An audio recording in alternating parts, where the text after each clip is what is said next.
wa Ta'ala yang telah melimpahkan rahmat dan karunia-Nya sehingga kita dapat berkumpul di ruang majelis guru pada siang hari ini.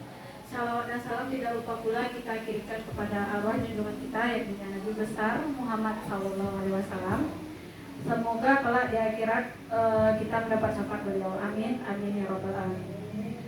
Yang sama-sama kita hormati Bapak Ibu Majelis Guru dan staf UPT SMP Negeri 3 Kota Besar, untuk mengawali acara diseminasi budaya positif, ada baiknya kita membacakan basmalah. Bismillahirrahmanirrahim.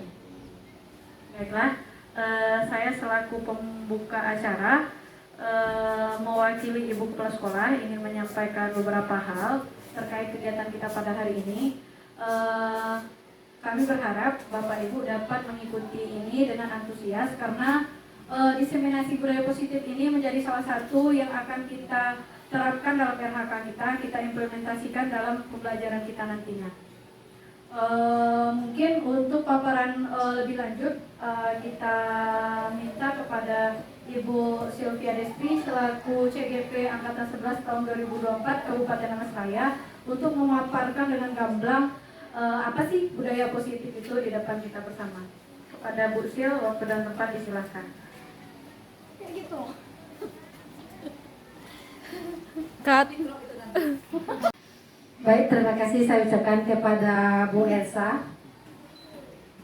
Ambil kayu, buatlah meja. Kayu disatukan dengan paku. Sebelum kegiatan diseminasi dibuka, saya ucapkan salam terlebih dahulu. Pak Ahmad hobi memanjat. Pak Ahmad hobi memanjat. Tiba di atas, topinya jatuh. Selamat siang Bapak Ibu hebat. Assalamualaikum warahmatullahi wabarakatuh.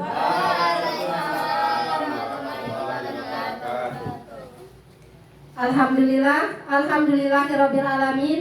Wassalatu wassalamu ala asrofil anbiya'i wal mursalin wa ala alihi wa sahbihi rasulillahi ajmain, amma ba'du. Pertama dan utama sekali, marilah kita ucapkan puja, puji dan syukur kita kehadirat Allah Subhanahu wa Ta'ala yang telah memberikan rahmat dan karunia-Nya kepada kita bersama, sehingga kita bisa berkumpul dalam ruangan ini dalam kegiatan diseminasi budaya positif CGP Angkatan 11 saya sendiri Sylvia Destri. Salawat berangkaikan salam marilah kita kirimkan ke arwah junjungan kita, yakninya Nabi besar Muhammad Sallallahu Alaihi Wasallam, dengan mengucapkan Allahumma sholli ala Sayyidina Muhammad wa ala ali Sayyidina Muhammad. Semoga kita termasuk umatnya yang mendapatkan syafaat beliau di akhirat nantinya. Yang terhormat Ibu Wakil Kepala UPT SMP Negeri 3 Kota Besar, yang saya hormati Bapak Ibu Majelis Guru beserta staf UPT SMP Negeri 3 Kota Besar.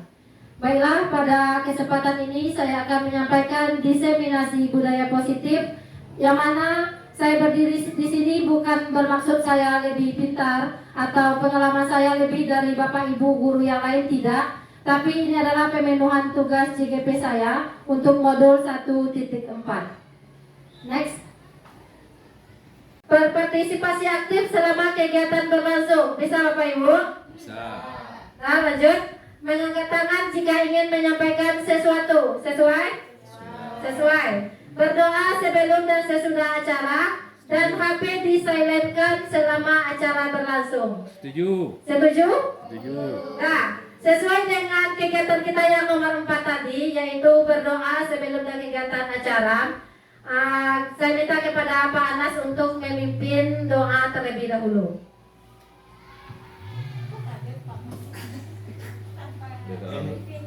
Oke Bapak Ibu, sebelum kita mulai agenda kita, langkah baiknya kita berdoa.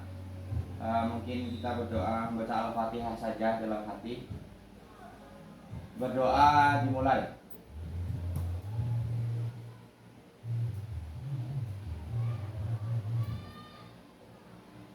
Berdoa selesai. Terima kasih saya ucapkan kepada Pak Anas yang telah memimpin doa pada kegiatan pada siang hari ini. Semoga apa yang kita inginkan tadi di dalam hati kita itu terkabul, hendaknya dikabulkan oleh Allah Subhanahu wa taala. Baik, Bapak Ibu hebat semuanya. Di sini nanti ada beberapa materi yang akan saya sampaikan. Yang pertama yaitu perubahan paradigma belajar. Yang kedua disiplin positif dan nilai-nilai kebajikan universal. Selanjutnya teori motivasi, hukuman dan penghargaan dan restitusi. Selanjutnya keyakinan kelas. Selanjutnya kebutuhan dasar manusia, restitusi, 5 posisi kontrol dan restitusi segitiga restitusi. Next.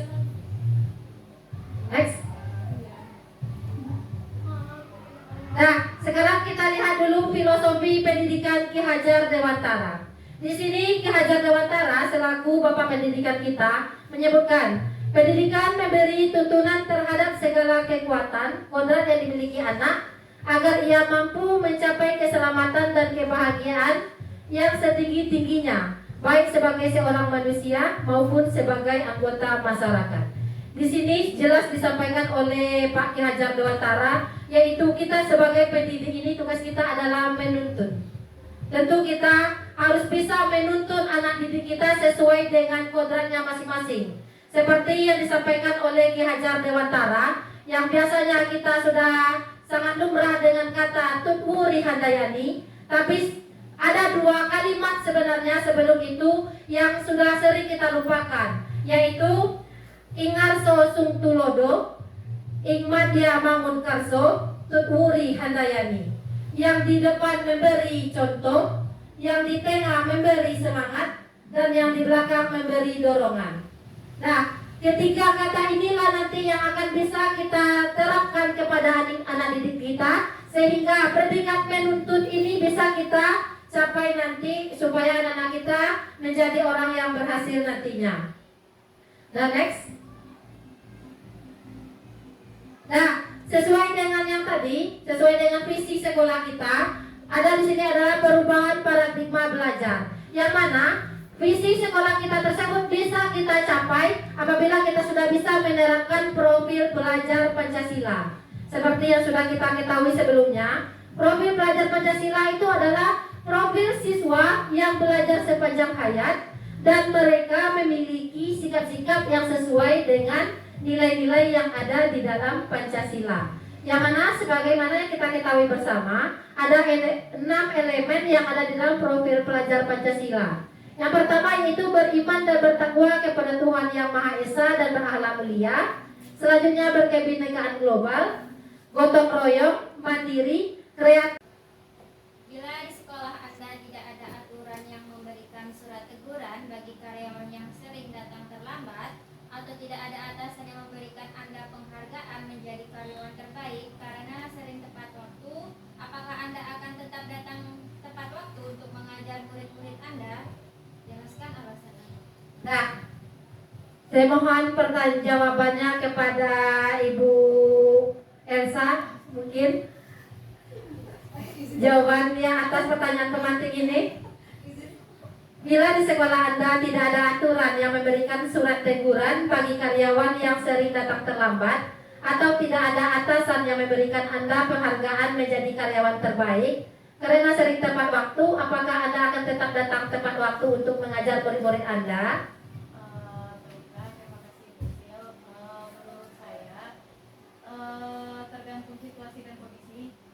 Kalau saya pribadi tidak terpengaruh dengan hal tersebut. Jadi namun idealnya jika tidak ada surat teguran, tidak ada penghargaan, itu membuat semangat kita untuk mengemban tugas menjadi apa ya? Istilahnya menjadi keterpaksaan, apa ya? Bukan, kita menjadi tidak ikhlas menerima hal tersebut karena istilahnya tidak fair ya, karena kita tidak fair untuk orang yang datang tepat waktu, kemudian tidak ada perubahan untuk orang yang sering datang terlambat. Ini akan membuat jalannya pendidikan itu tidak berjalan dengan efektif. Baik, Bu Elsa, terima kasih atas jawabannya. Di sini sudah dijabarkan jelas tadi oleh Bu Elsa. Dengan ini Bapak Ibu, meskipun nanti kita datangnya misalnya kita datangnya terlambat datang ke sekolah, walaupun kita tidak ada teguran, kemudian walaupun kita datangnya tepat waktu dan tidak ada dapat imbalan atau hadiah, namun kalau kita perubahan itu ada di dalam diri kita, tentu kita tidak akan terabaikan oleh itu. Namun seperti yang disampaikan Bu Elsa tadi, apabila kita terlambat walaupun tidak ada teguran, kita bisa semena-mena seenak hati kita, tentu tidak. Jadi perubahan itulah yang akan kita tanamkan di dalam diri kita. Bagaimana kita menyadari nilai-nilai disiplin positif itu di dalam diri kita. Baik, terima kasih. Tadi saya ucapkan lagi kepada Bu Elsa. Next. Selanjutnya, kita bahas mengenai disiplin positif. Di sini Dian Gosen dalam bukunya Restructuring School Disiplin 2001, dia menyatakan bahwa arti dari kata disiplin berasal dari bahasa Latin, yaitu disiplina, yang artinya belajar. Kata disiplin juga berasal dari akar kata yang sama dengan disciple, atau murid atau pengikut. Jadi Bapak Ibu hebat, kalau kita ingin murid kita atau pengikut kita membudayakan disiplin positif, itu yang disampaikan oleh Ki Hajar Dewantara tadi, yang di depan memberi contoh, yang di depan memberi teladan. Kalau kita anak didik kita ingin dia menjadi disiplin, tentu diri kita yang kita disiplinkan terlebih dahulu. Kalau kita ingin anak didik kita itu rajin, tentu diri kita bawakan rajin terlebih dahulu. Di sini kita sifatkan juga oleh Ki Hajar Dewantara bahwa anak itu kita sebagai guru adalah seorang petani, yang mana petani itu, anak itu ibarat sebuah biji jagung. Apabila kita ingin menanam jagung, tentu kita tanam dia sebagai kodratnya jagung. Kalau kita ingin menanam jagung, jangan harapkan dia akan tumbuh menjadi padi. Tentu dia akan tumbuhnya menjadi jagung. Jadi kalau kita ingin dia menjadi jagung yang subur, jagung yang berkualitas, tentu kita tumbuhkan dia sesuai dengan kodratnya jagung seperti apa. Kita letakkan dia di tanah yang subur, kita pupuk, kita siram, kemudian kita buang hamanya, tentu dia akan menjadi tumbuh dengan baik. Begitu juga dengan anak didik kita. Apabila kita ingin menjadi orang yang sukses seperti apa yang kita inginkan, tentu kita didiklah dia seperti seorang petani tadi menumbuhkan jagungnya dengan baik. Next. Selanjutnya, makna disiplin, yang mana di dalam bukunya Ki Hajar Dewantara, yaitu Pemikiran, Konsepsi, Teladan, Sikap Merdeka. Ini sudah buku cetakan kelima tahun 2013. Bapak Ibu, Ki Hajar Dewantara ini beliau sudah memikirkan tentang pendidikan kita ini berpuluh-puluh tahun sebelum ini. Bahkan pemikiran beliau tersebut masih relate sampai sekarang, masih terpakai, bahkan masih diungkit-ungkit lagi bagaimana pemikiran Ki Hajar Dewantara tersebut, bagaimana pendidikan yang merdeka. Di sini disebutkan, di mana ada kemerdekaan, disitulah harus ada disiplin yang kuat. Sungguh pun disiplin itu bersifat self-disiplin, yaitu kita sendiri yang mewajibkan kita dengan sekeras-kerasnya, tetapi itu sama saja. Sebab jikalau kita tidak cakap melakukan self-disiplin, wajiblah penguasa lain mendisiplinkan diri kita. Dan peraturan demikian itulah yang harus ada di dalam suasana yang merdeka. Sesuai dengan kurikulum sekarang Bapak Ibu, kurikulum kita sudah kurikulum merdeka. Dari dalam kurikulum ini bukan berarti anak tersebut di dalam kelas mereka merdeka.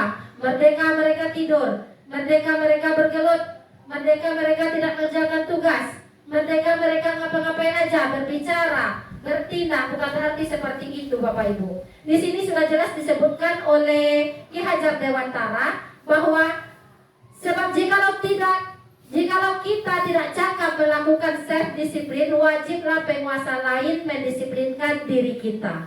Di sini sudah diatur, sudah dirancang betul oleh Ki Hajar Dewantara, yang mana di dalam kelas itu adalah kita penguasanya. Jadi kalau anak didik kita mereka tidak bisa mendisiplinkan diri mereka sendiri, berarti wajib kita yang mendisiplinkan mereka. Begitu juga dengan guru-guru tadi, kita sebagai pendidik. Apabila kita tidak bisa mendisiplinkan diri kita, di sekolah ini penguasa kita sebagai guru tentu kepala sekolah. Jadi kepala sekolah lah nanti yang penguasa kita yang akan mendisiplinkan kita. Dan apabila kepala sekolah misalnya tidak datang ke sekolah, tentu wakilnya lah yang berhak mengemban amanah tersebut untuk mendisiplinkan diri kita ini para guru. Next. Nah, di sini ada nilai-nilai kebajikan universal. Yang kita sebutkan dengan nilai-nilai kebajikan universal adalah nilai-nilai kebajikan yang sudah ada sejak leluhur kita yang dahulu. Apa contohnya? Gotong royong ceritanya, contohnya. Disiplin. Gotong royong itu Bapak Ibu sudah ada sejak nenek moyang kita. Begitu juga dengan disiplin. Jadi nilai-nilai inilah yang akan kita bangkitkan lagi. Nilai-nilai yang sudah pudar inilah kita tanamkan lagi kepada generasi berikutnya. Yang mana nilai-nilai kebajikan universal ini dapat tadi di dalam profil pelajar Pancasila. Ada 6 elemennya. Kemudian ada di 9 pilar karakter. Kemudian ada di The 7 Essential Virtues. Di sini ada terdapat nilai-nilai kebajikan dari leluhur kita dulu yang seharusnya kita tanamkan lagi kepada anak didik kita di dalam kelas. Baik, next. Nah, di sini ada miskonsepsi makna kontrol. Baik, sebelum itu kita ice breaking terlebih dahulu. Nah, Bapak Ibu, izinkan saya memimpin ice breaking. Ice breakingnya adalah sambung kata. Sambung katanya itu adalah kita menyambung kata dengan huruf akhir yang diucapkan oleh teman kita. Paham?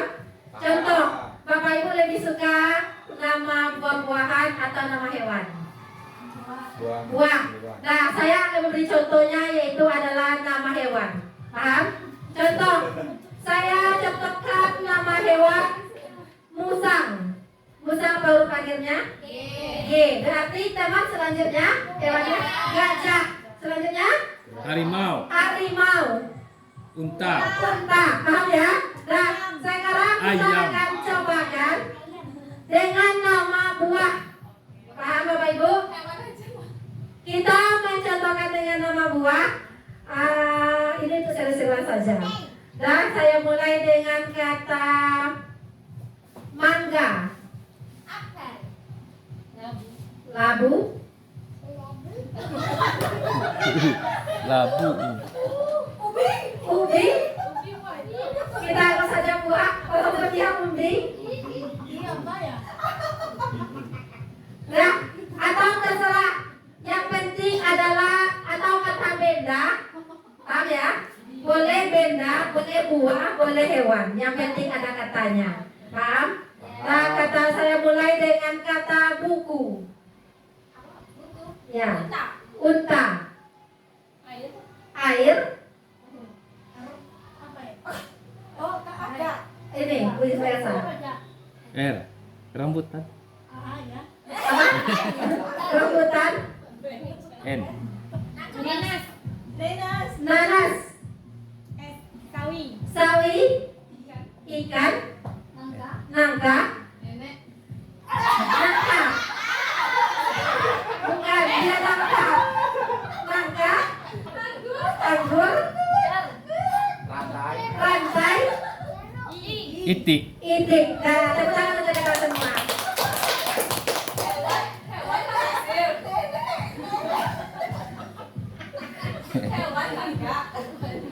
Nah, baik Bapak Ibu, di sini kita lanjutkan diseminasi kita yaitu miskonsepsi makna kontrol.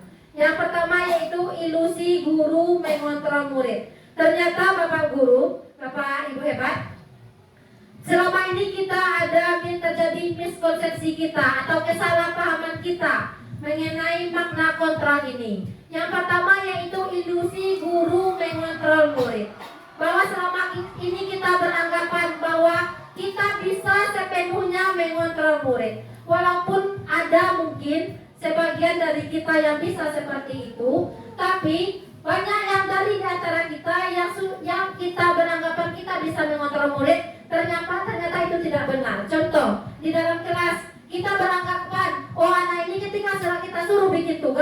semuanya menulis. Ketika kita suruh mereka membaca, mereka semuanya membaca. Ketika kita ingin anak kita itu semuanya menyanyi, mereka ikut. Ternyata itu tidak, Bapak Ibu. Ada beberapa anak itu dia yang bisa kita kontrol, ada yang tidak. Itu yang kita kesalahpahaman selama ini. Selanjutnya, ilusi bahwa semua penguatan positif itu efektif.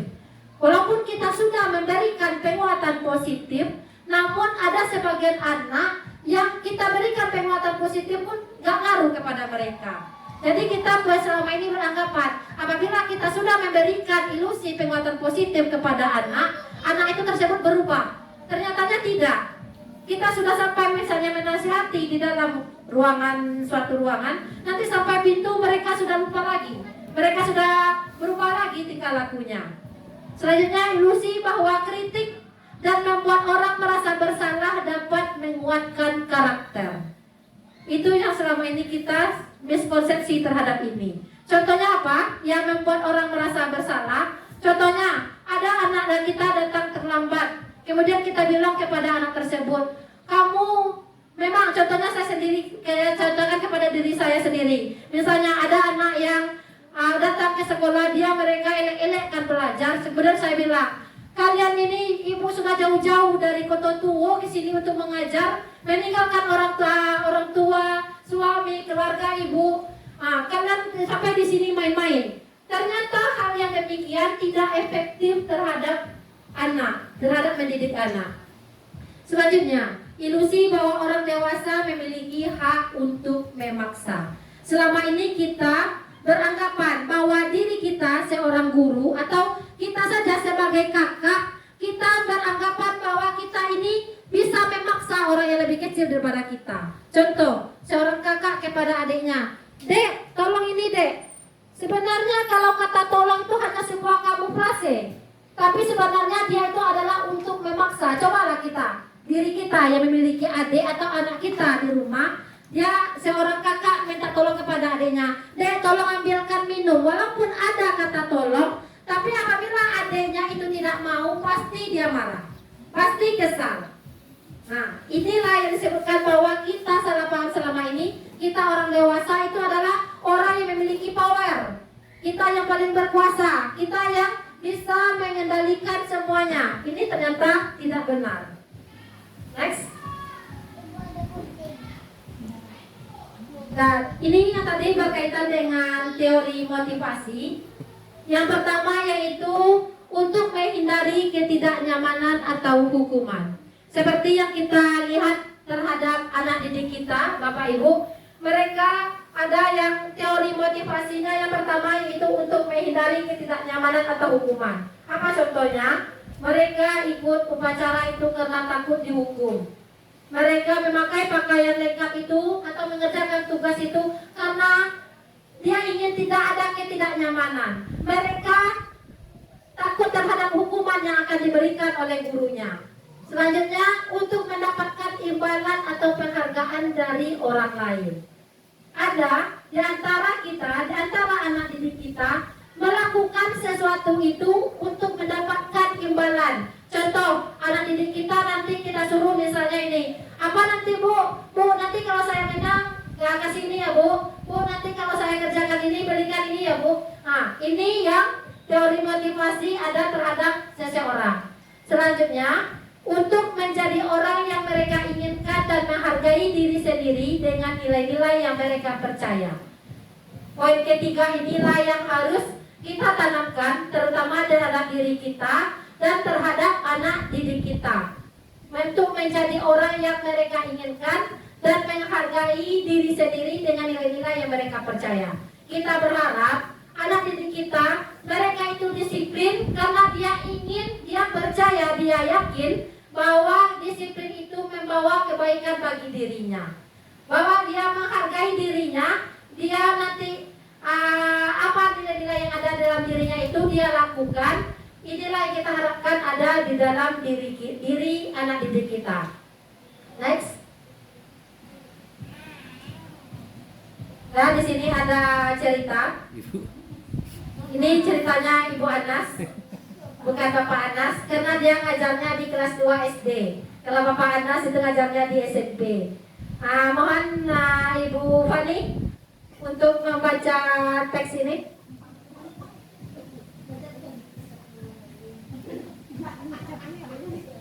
Ibu Anas dulu kelas 2 SD mendapatkan masalah. Murid-muridnya tidak bisa tertib berdiri antri di depan pintu kelas dan selalu merebutkan masuk ke dalam kelas setelah jam istirahat selesai. Ini tentunya sangat mengganggu proses pembelajaran di mana kelas tidak dapat mulai tepat waktu karena Ibu Anas sibuk menenangkan murid-muridnya untuk waktu cukup lama. Akhirnya Bu Anas berpikir cepat dan mengandalkan stiker bintang. Setiap murid-muridnya akan masuk kelas selesai jam istirahat, Bu Anas akan mengiming-imingi muridnya dengan stiker bintang. Siapa yang dapat berdiri lurus dan berbaris rapi antri di depan pintu dapat bintang dari Bu Anas. Sebagian besar murid-muridnya menyambut tantangan tersebut dan langsung berdiri rapi di depan pintu agar mendapatkan stiker bintang. Hal ini terus dilakukan Bu Anas selama beberapa minggu. Karena cukup berhasil membuat murid-muridnya berdiri rapi antri di depan pintu. Sampai pada suatu saat Bu Anas sakit dan terpaksa digantikan Pak Heru. Pak Heru tidak mengetahui tentang stiker bintang dan benar saja pada saat mau masuk ke kelas usai jam istirahat, murid-murid kelas 2 kembali berebutan masuk kelas. Apa yang terjadi? Mengapa? Apa yang terjadi Bapak Ibu? Di sini tadi Bu Anas dia sudah kewalahan untuk menyuruh anak-anaknya antri. Akhirnya Bu Anas ini dia berinisiatif memberi anak-anak tersebut imbalan hadiah stiker bintang. Dan beberapa minggu itu efektif dia lakukan, sehingga suatu hari Bu Anas sakit dan posisinya digantikan oleh Pak Heru. Dan Pak Heru tidak mengetahui mengenai stiker bintang tersebut, dan ternyata anak tersebut kembali lagi ke semula, tidak bisa berebutan, tidak bisa antri. Mengapa? Apa yang terjadi? Mengapa? Mohon Bu Ella untuk jawabannya. Terima kasih Bu Sil atas kesempatannya.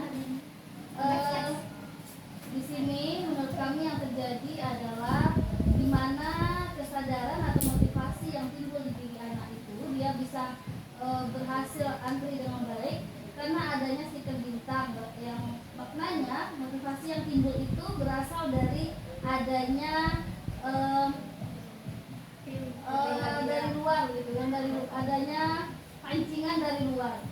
Sehingga ketika ada pancingan atau reward itu tidak ada, maka kesadaran anak itu kembali terpendam.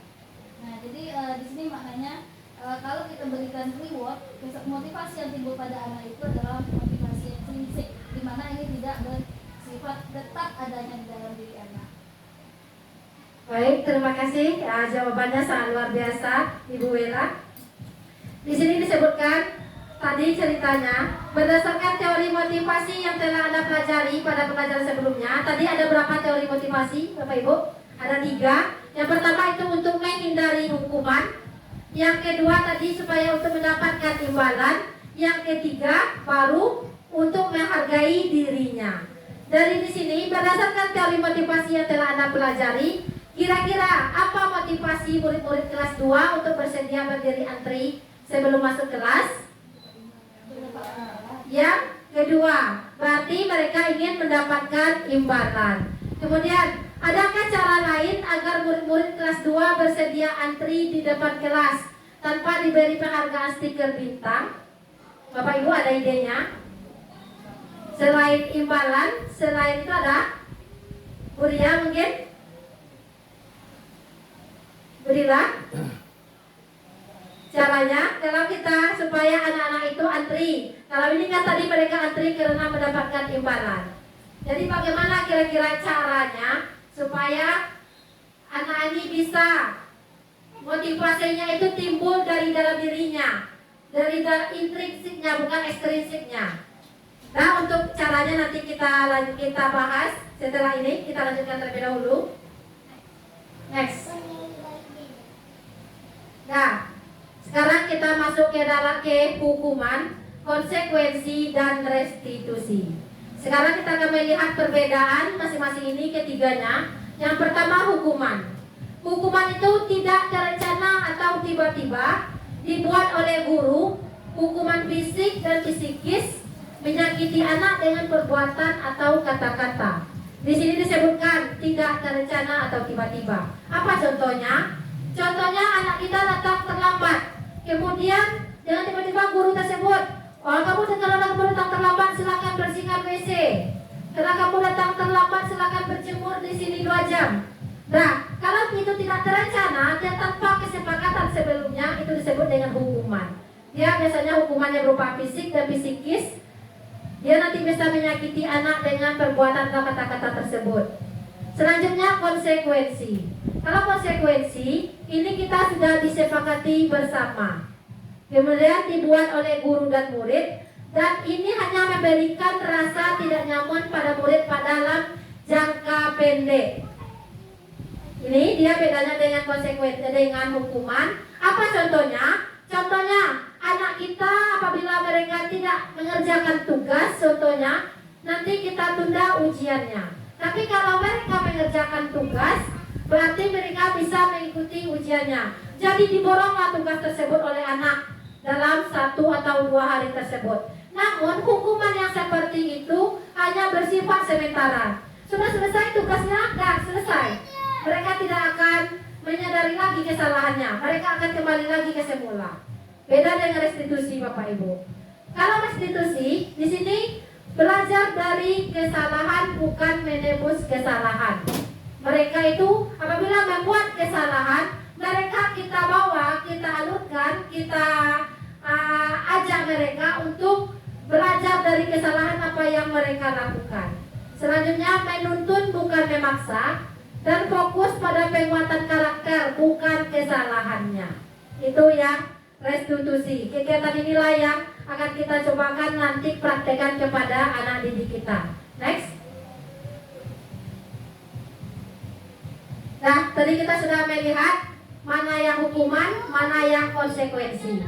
Tadi saya ingatkan lagi bahwa kalau hukuman dia bersifatnya itu mendadak tanpa disepakati. Kalau konsekuensi sudah disepakati terlebih dahulu. Sekarang saya mau membantu kepada Bapak Ibu hebat untuk menentukan ini, menentukan bagian ini termasuk hukuman atau konsekuensi kah?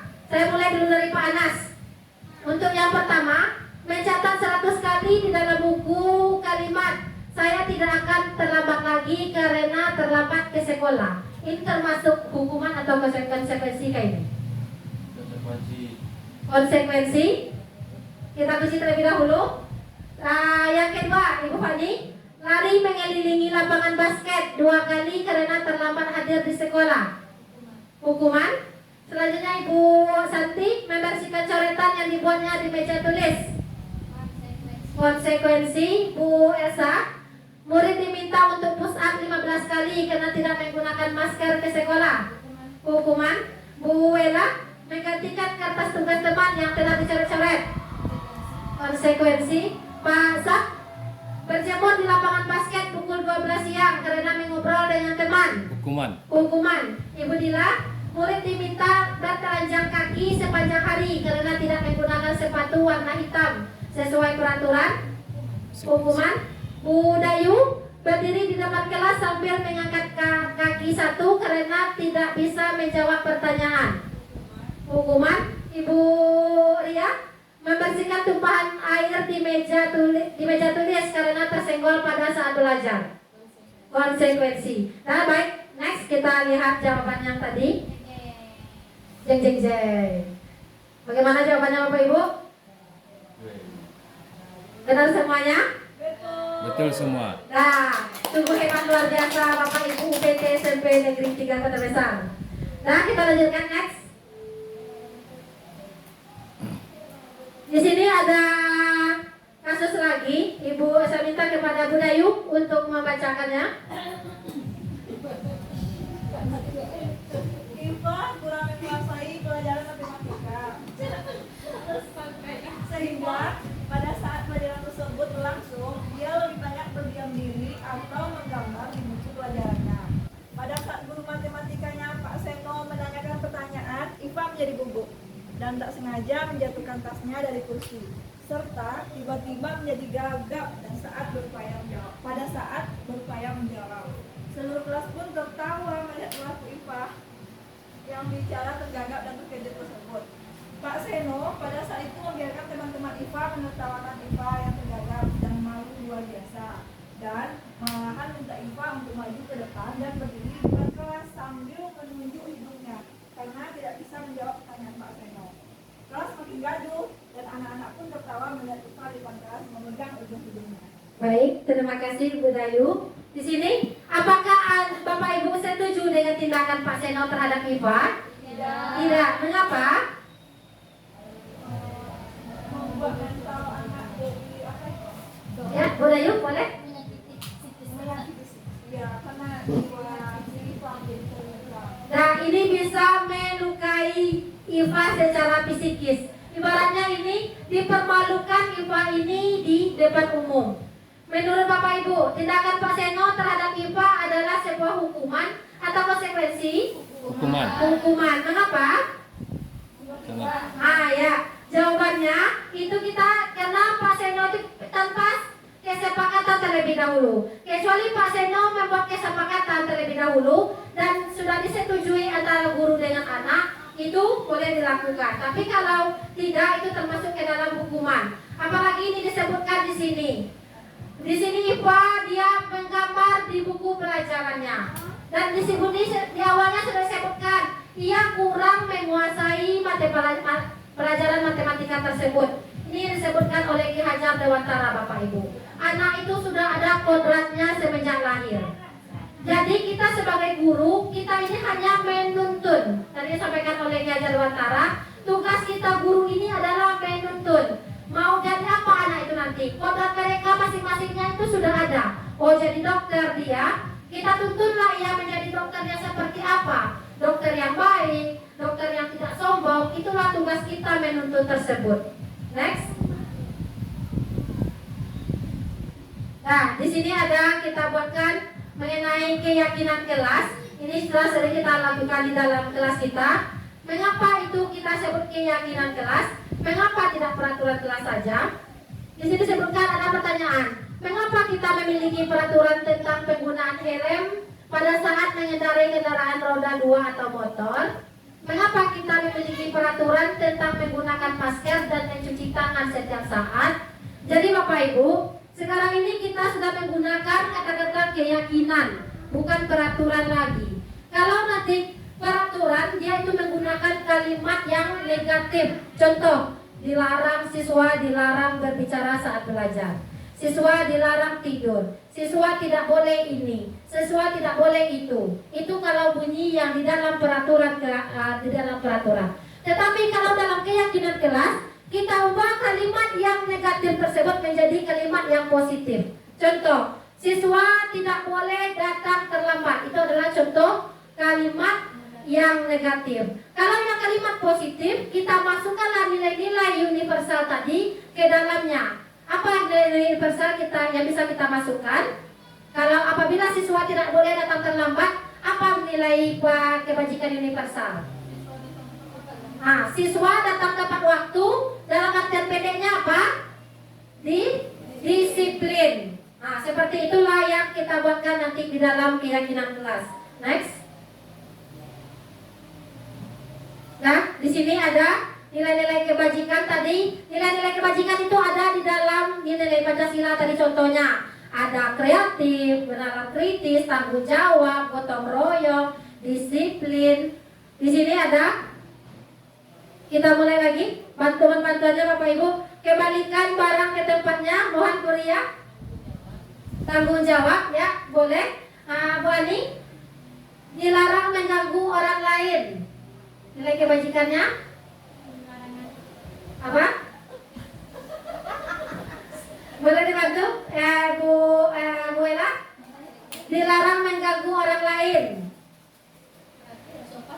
Boleh sopan, saling menghargai.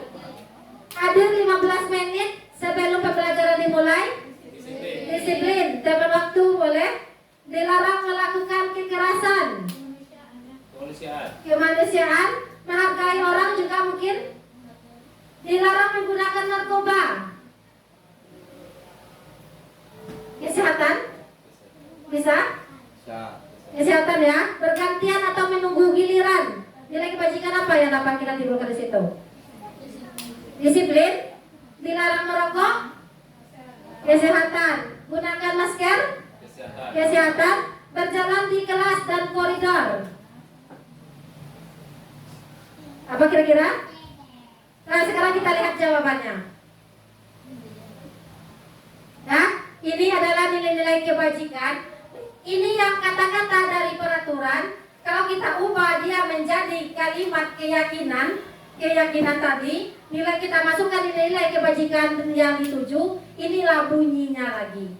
Yang mana kita buatkan contohnya di dalam kelas tanggung jawab. Berarti di dalam tanggung jawab kita jelaskan kepada anak didik kita apa saja yang mencakup ke dalam tanggung jawab tersebut. Contoh, apabila meminjam buku ke perpustakaan, kita kembalikan lagi. Meminjam pena tema, dikembalikan lagi. Berarti masuk ke dalam tanggung jawab.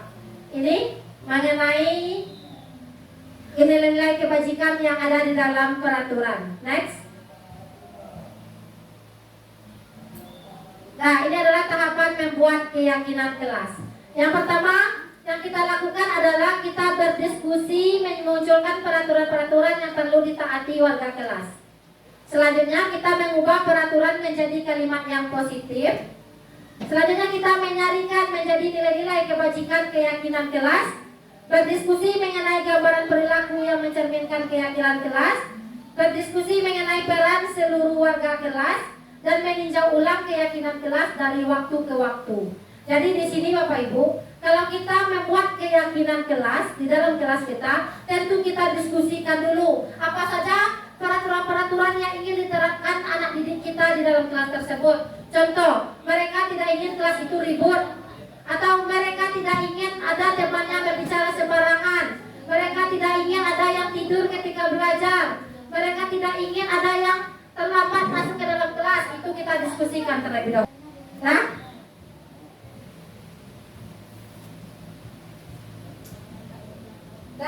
semuanya Bapak Ibu, semuanya kita akan menyanyi terlebih dahulu.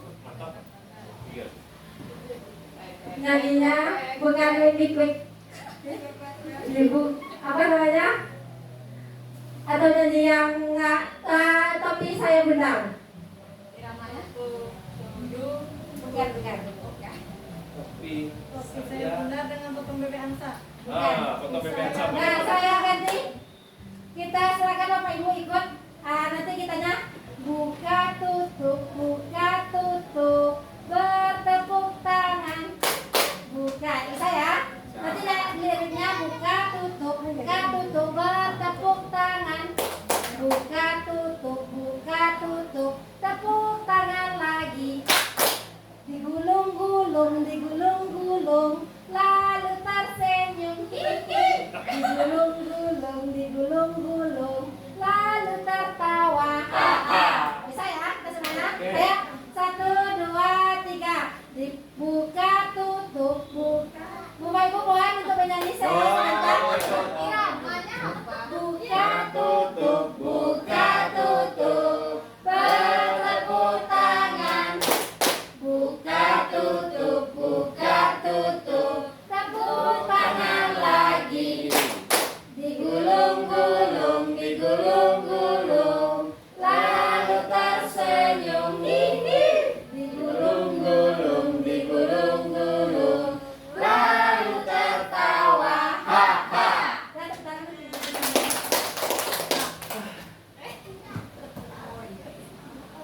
Nah, di sini ada 5 kebutuhan dasar manusia. Yang pertama yaitu bertahan hidup, yang kedua kesenangan, yang ketiga kasih sayang, yang keempat kebebasan, yang kelima penguasaan.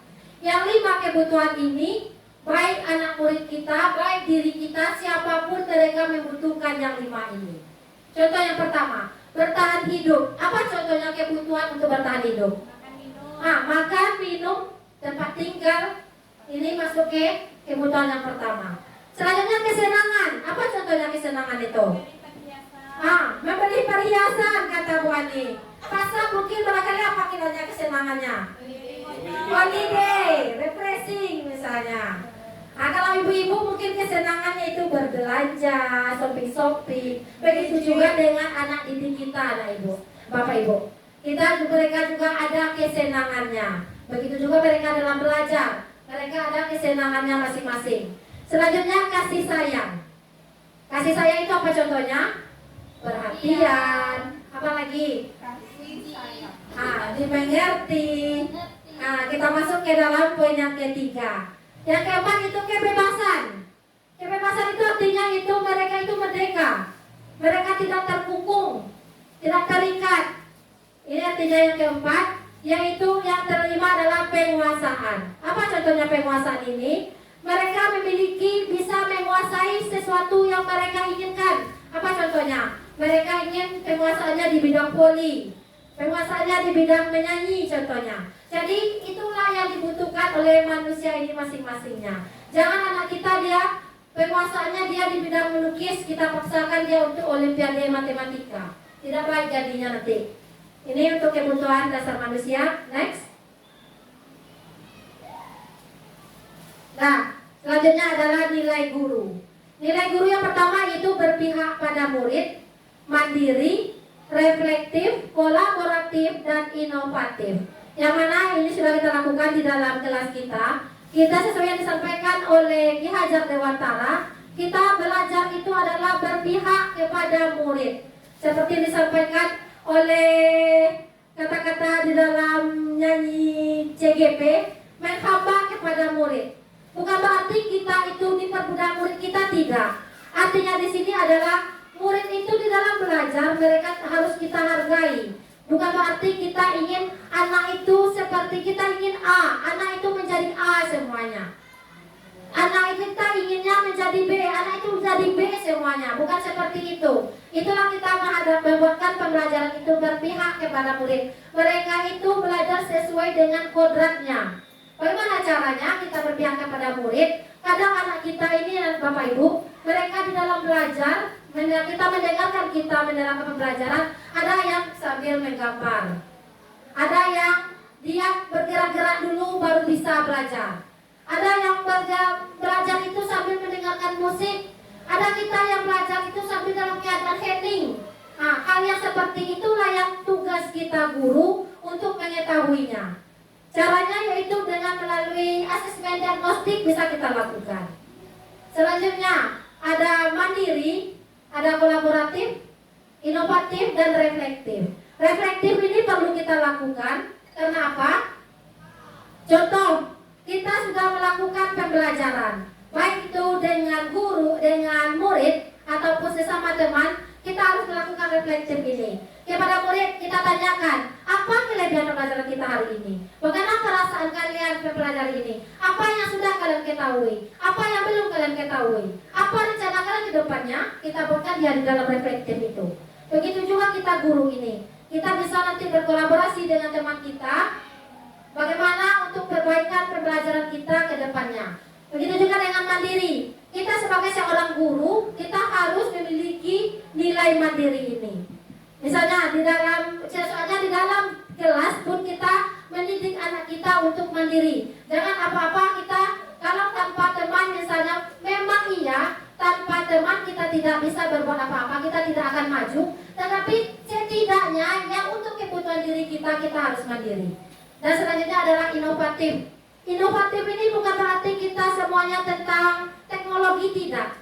Pokoknya ada perubahan, apa inovasi kita ke depannya, itu sudah kita menerapkan nilai-nilai yang inovatif. Selanjutnya, kemudian peran guru. Di sini ada peran guru yaitu memimpin pembelajaran. Bagaimana bentuk memimpin pembelajaran? Itu yang disebutkan tadi. Di dalam kelas, kalau dulu Bapak Ibu kita menyebutkan bahwa diri kita ini adalah bosnya di dalam guru. Bahkan saya sebelum ini, waktu saya mengajar di tempat lama, saya menyatakan, oh di dalam kelas ini saya ibu ratunya, ibu presidennya. Kata ibu, kata kalian. Ternyata setelah kita mempelajari dari filosofi pendidikan Ki Hajar Dewantara, kita di sana hanya memimpin bagi murid tersebut, bukan apa kata guru itu yang dilakukan murid. Kita nanti itu yang disampaikan tadi, apabila anak tidak bisa mendisiplinkan dirinya, maka wajiblah penguasa yang lain untuk mendisiplinkannya. Ini dia menjadi pemimpin, tugas kita guru. Selanjutnya coach bagi guru lain. Coach bagi guru lain itu misalnya Bapak Ibu ahli di bidang IT, nanti diajarkan teman-teman yang lain untuk bisa menggunakan Canva contohnya, atau menggunakan yang lain, kita ajarkan. Itu disebut dengan coach bagi guru lain. Pendorong kolaborasi, mewujudkan kepemimpinan murid dan menggerakkan komunitas praktisi. Untuk mewujudkan kepemimpinan murid, ini sering kita lakukan. Contohnya di dalam kegiatan diskusi, kita ajarkan anak kita itu tidak menjadi pemimpin pada dalam diskusi kelompoknya. Itu yang kita wujudkan di sana. Kemudian menggerak komunitas praktisi. Sekarang kita sudah ada komunitas di sekolah kita ini, termasuk adalah komunitas. Jadi kita gerakkan komunitas kita ini, kita gali lagi, kita berkolaborasi lagi. Bagaimana supaya visi sekolah kita ini tercapai, bagaimana supaya cita-cita sekolah kita ini dapat kita capai nantinya. Next. Selanjutnya 5 posisi kontrol. Yang pertama yaitu menghukum. Yang kedua membuat rasa bersalah. Selanjutnya teman. Yang ketiga pemantau. Dan yang terakhir itu manajer. Yang pertama kita lihat dulu menghukum. Ada posisi kontrol kita sebagai guru, ada yang sebagai penghukum. Apa contohnya tadi? Yang penghukum. Anak datang terlambat kita suruh bersih WC. Anak datang terlambat kita suruh berjemur. Ini kita masuk ke dalam posisi penghukum. Selanjutnya membuat rasa bersalah. Itu yang saya sampaikan tadi. Kalian udah ibu ke ibu dong. Kalian udah menghargai ibu. Ibu lah jauh-jauh dari Kota Tua ke sini mengajar kalian. Nah, itu tidak baik kita buat terangkan kepada anak murid. Selanjutnya teman. Ternyata Bapak Ibu, kita seperti teman kepada murid itu juga kurang efektif perilaku tersebut. Selanjutnya pemantau. Pemantau ini lebih mendingan dari yang 3 di bawahnya, yang di atasnya. Selanjutnya yang akan kita terapkan itu adalah posisi manajer. Posisi manajer inilah nanti yang kita terapkan adalah restitusi di dalamnya. Apabila kita sudah bisa menerapkan restitusi terhadap anak murid kita yang bersalah, kita sudah berada di posisi manajer ini. Posisi inilah yang kita harapkan sebagai seorang guru bisa kita terapkan. Next. Ini untuk segitiga restitusi ada 3 tahap yang akan kita jalani di dalam segitiga restitusi. Yang pertama yaitu menstabilkan identitas. Yang kedua, validasi tindakan yang salah. Selanjutnya, menanyakan keyakinan. Dalam menstabilkan identitas, contoh, ada anak kita yang bertengkar di kelasnya. Kita bawa dia ke kantor. Dan mungkin yang kita tanya, kenapa kamu bertengkar tadi? Apa penyebabnya? Kenapa kamu tinju dia? Tidak mungkin pertanyaan itu langsung kita lontarkan kepada anak tersebut. Kita stabilkan identitasnya terlebih dahulu. Kita tanya mereka, kita tenangkan. Kalau sudah tenang, baru sudah stabil identitasnya, baru bisa kita lanjutkan dia validasi tindakan yang salah. Baru kita tanyakan kenapa dia melakukan hal yang itu. Kemudian setelah dia bercerita mengenai permasalahannya, baru kita tanyakan apa keyakinan kelas atau keyakinan sekolah kita yang sudah mereka langgar. Baru kita selesai penyelesaiannya. Dari segitiga restitusi inilah Bapak Ibu kita nanti menyelesaikan permasalahan yang ada di sekolah kita ini. Next. Ini segitiga restitusi ini berguna untuk menumbuhkan budaya positif dan untuk mewujudkan visi. Apabila kita sudah menerapkan segitiga restitusi ini, niscaya nanti visi sekolah kita sudah bisa terwujudkan. Next. Ini contoh kata-kata dalam segitiga restitusi. Yang pertama yaitu menstabilkan identitas. Di sini kita buatkan, kita sebutkan kepada anak murid kita. Contoh, kemarin ada anak murid kita yang bertengkar, kita sebutkan berbuat salah itu tidak apa-apa. Nah, kemudian ibu juga pernah melakukan seperti itu. Ibu kalau menjadi seperti kalian, mungkin ibu juga marah seperti itu. Itu di dalam menstabilkan identitas. Kita bisa menyelesaikan ini. Kata-kata seperti ini bisa kita sampaikan kepada anak di dalam kita menstabilkan identitas. Next. Selanjutnya validasi tindakan. Ini adalah contoh kata-kata yang dapat kita sebutkan kepada anak kita. Padahal kamu bisa melakukan yang lebih buruk dari yang ini. Kemudian kamu pasti punya alasan mengapa kamu melakukan hal itu. Kamu patut bangga pada dirimu sendiri karena kamu telah melindungi sesuatu yang penting buatmu. Kamu boleh mempertahankan sikap itu, tetapi kamu harus menambah sikap yang baru. Ini contoh kata-kata yang kita berikan kepada anak didik kita di dalam kita validasi tindakan. Next. Menanyakan keyakinan kelas. Apabila kita sudah sampai tahap yang 1 dan 2 tadi, kita tanyakan keyakinan.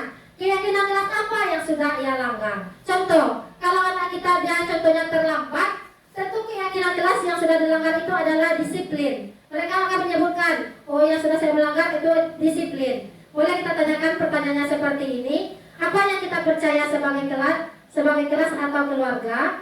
Apa nilai-nilai umum yang telah kita sepakati? Apa bayangan kita tentang kelas yang ideal? Kamu mau jadi orang yang seperti apa? Itu kita tanyakan di dalam keyakinan kelas.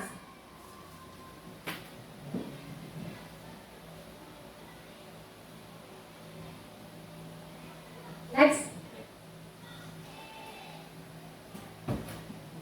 Terima kasih. Bantu lagi. Tidur siang di dalam gubuk. Gubuk di tengah kebun kubis. Bapak Ibu sepertinya sedang mengantuk. Low battery. Please charge. Presentasinya sudah habis. Nyanyi lagi dah, Bu. Nah, baik Bapak Ibu, terima kasih atas waktu yang diberikan. Saya sangat menghargai Bapak Ibu yang telah meluangkan waktu untuk saya mengerjakan tugas ini. Semoga kita bisa kedepannya lebih baik demi sekolah kita. Amin. Saya akhiri dengan mengucapkan banyak terima kasih. Mohon maaf atas segala kesalahan dan kekurangan. Assalamualaikum warahmatullahi wabarakatuh. Low battery. Please charge.